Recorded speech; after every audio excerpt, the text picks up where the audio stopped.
Hello everyone, welcome back to Shaza's kitchen. ఈరోజు వచ్చేసి Sunday అంటే మనకి నాన్ వెజ్ కంపల్సరీగా ఉండాల్సిందే.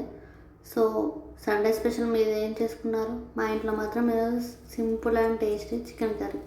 సో ఈ రెసిపీ వచ్చేసి బ్యాచిలర్స్ కూడా ఈజీగా మన ఇంట్లో ఉండే ఇంగ్రీడియంట్స్తో సింపుల్గా చేసుకోవచ్చు.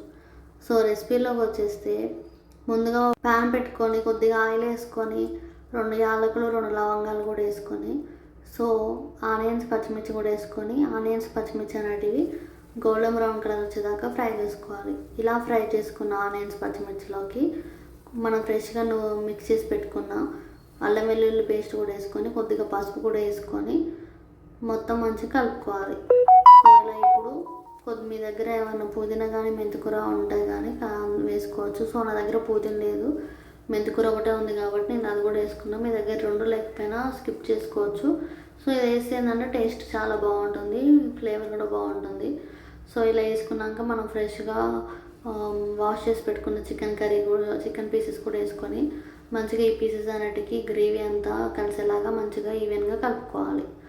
సో ఇలా ఈ విధంగా కలుపుకున్నాం కదా. ఇప్పుడు ఇందులోకి కొంచెం సాల్ట్ కూడా వేసుకొని ఒక 10 to 15 minutes వరకు మూత పెట్టుకొని కుక్ చేసుకోవాలి.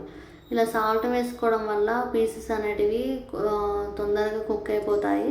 అలాగే ఒక 10 to 15 minutes వరకు మనం మూత పెట్టుకొని కుక్ చేసుకుంటే ఈ చికెన్లో ఉన్న వాటర్ అంతా మనకి పైకి ఇంకిపోతుంది అనమాట. అంటే బయటకు వచ్చేస్తుంది. చికెన్లో ఉన్న వాటర్ అంతా పోయేదాకా మనం ఈ చికెన్ని కుక్ చేసుకోవాలి. సో ఇదే విధంగా కొద్దిసేపు మూత పెట్టుకొని 10 minutes వరకు కుక్ చేసుకున్నాం కదా. సో ఇప్పుడు చూస్తే మనకి ఆ వాటర్ ఆల్మోస్ట్ మొత్తం చికెన్ నుంచి వాటర్ అనేది సపరేట్ అయిపోయింది.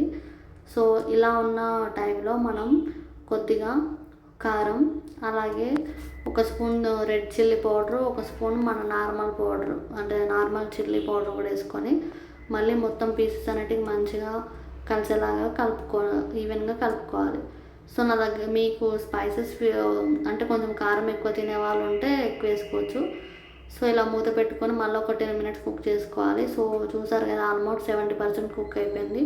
ఇప్పుడు కొద్దిగా వాటర్ పోసుకొని మళ్ళీ మూత పెట్టుకొని ఒక 10 minutes కుక్ చేసుకుంటే మనకి చికెన్ ఆల్మోస్ట్ రెడీ అయిపోయినట్టే.